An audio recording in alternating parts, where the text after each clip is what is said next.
servir e testemunhar. Que sentido tem o sofrimento e a dor que acompanha a caminhada dos homens e mulheres pela terra? Qual a posição de Deus face aos dramas que marcam nossa existência? A liturgia do quinto domingo do tempo comum reflete sobre essas questões fundamentais. Garante-nos que o projeto de Deus para os homens e mulheres não é um projeto de morte, mas é um projeto de vida verdadeira, de felicidade sem fim.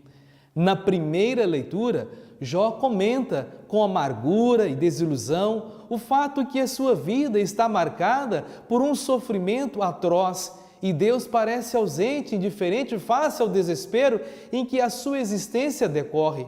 Apesar disso, é a Deus que Jó se dirige, pois sabe que Deus é a sua única esperança e que fora dele não há possibilidade de redenção, de salvação. No Evangelho manifesta-se a eterna preocupação de Deus com a felicidade dos seus filhos e filhas. Na ação libertadora de Jesus em favor dos homens e mulheres, começa a manifestar-se esse mundo novo, sem sofrimento, sem opressão, sem exclusão, que Deus sonhou para todos. O texto sugere ainda que a ação de Jesus tem de ser continuada pelos seus discípulos. A segunda leitura sublinha especialmente a obrigação que os discípulos de Jesus assumiram no sentido de testemunhar diante de todas as pessoas a proposta libertadora de Jesus. Na sua ação e no seu testemunho, os discípulos de Jesus não podem ser guiados por interesses pessoais, mas sim pelo amor a Deus e ao Evangelho e aos irmãos. Na primeira leitura do livro de Jó, é um clássico da literatura universal. Além de uma extraordinária beleza literária, esse livro apresenta uma reflexão bem elaborada sobre algumas das grandes questões que o ser humano de todos os tempos coloca a si próprio. Qual o sentido da vida? Qual a situação da pessoa diante de Deus? Qual o papel de Deus na vida e nos dramas do ser humano? Qual o sentido do sofrimento? O sábio autor do livro de Jó lembra-nos, contudo, a nossa pequenez, os nossos limites, a nossa finitude, a nossa incapacidade para entender os mistérios de Deus e para compreender os caminhos por onde se desenrola os projetos de Deus. De uma coisa podemos estar certos: Deus ama-nos com amor de pai e de mãe e quer conduzir-nos ao encontro da vida verdadeira e definitiva, da felicidade sem fim. Talvez nem sempre sejamos capazes de entender os caminhos de Deus e a sua lógica, mas mesmo quando as coisas não fazem sentido do ponto de vista da nossa humana lógica, resta-nos confiar no amor e na bondade do nosso Deus e entregarmos confiante nas suas mãos. Jó, mesmo diante de tantos sofrimentos e perdas, não amaldiçoa Deus, ao contrário, reconhece, louva a sua sabedoria, suas obras na criação. O abismo de seu sofrimento pessoal não lhe fecha os olhos para a grandeza de Deus. E é exatamente por este lado que entrará sossego na sua existência, pois Deus se revelará a ele, tornar-se-á presente em seu sofrimento, ao contrário de seus amigos sabichões. E essa experiência do mistério de Deus fará Jó entrar em si, no silêncio. Apesar dos sofrimentos e perdas que Jó vive na sua vida, é a Deus que Jó se dirige, pois sabe que Deus é a única esperança e que fora dele não há possibilidade de salvação. Jó confia e espera em Deus.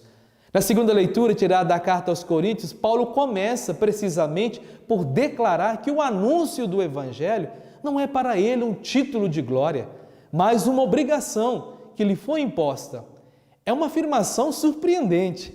Então, Paulo não anuncia o Evangelho livremente, mas por obrigação? Veja, a partir do momento em que Paulo encontrou Cristo, escutou o seu desafio, Paulo foi convocado para evangelizar. Ele apaixonou-se por Cristo, pelo seu projeto de libertação em favor de todos os seres humanos. É essa paixão que o obriga a dar testemunho da boa nova de Jesus. Quando alguém encontra Cristo, se torna discípulo.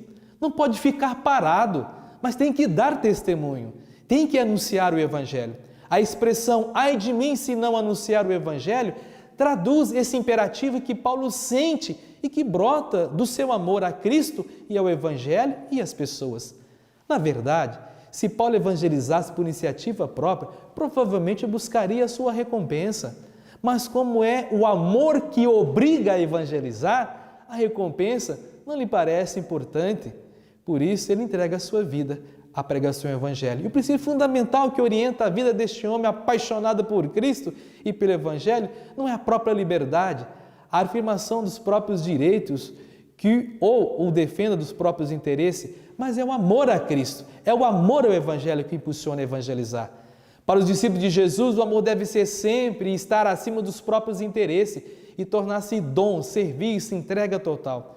Façamos nós também da nossa vida, como nos motivou o ano do laicato, cristãos leigos e leigas, sujeitos na igreja em saída a serviço do reino, sendo sal da terra, luz do mundo.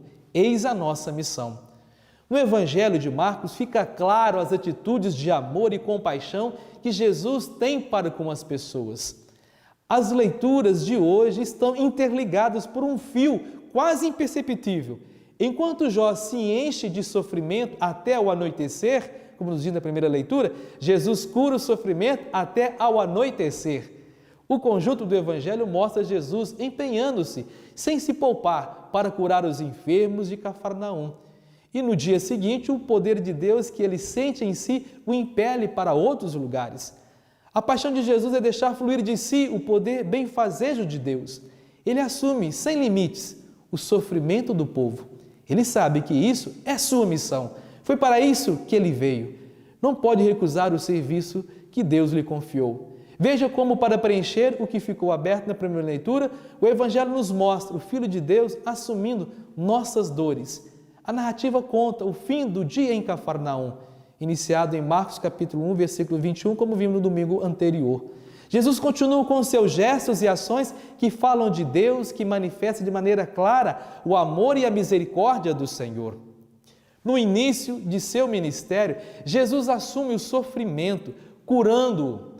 Mostra os sinais da aproximação de Deus ao sofredor, sinais feitos com autoridade, que já comentamos no domingo passado.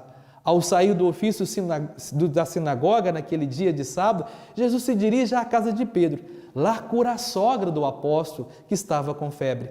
E ela se põe a servir, demonstrando assim a sua transformação.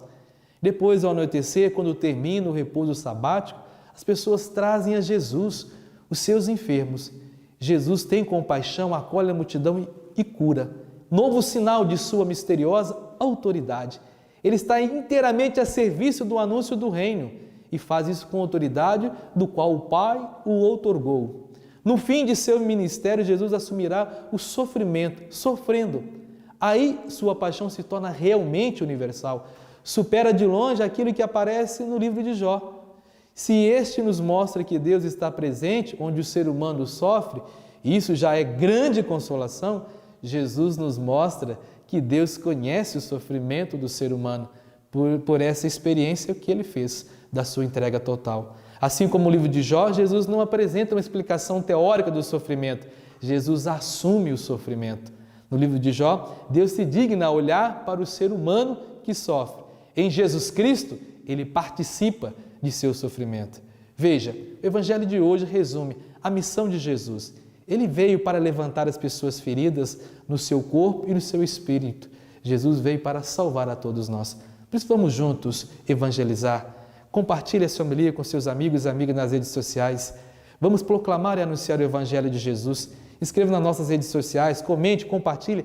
Sejamos homens e mulheres do bem, comprometidos com o Evangelho, comprometidos com a boa nova de Jesus Cristo. E que Deus nos proteja e abençoe sempre. Ele que é Pai, Filho e Espírito Santo. Amém.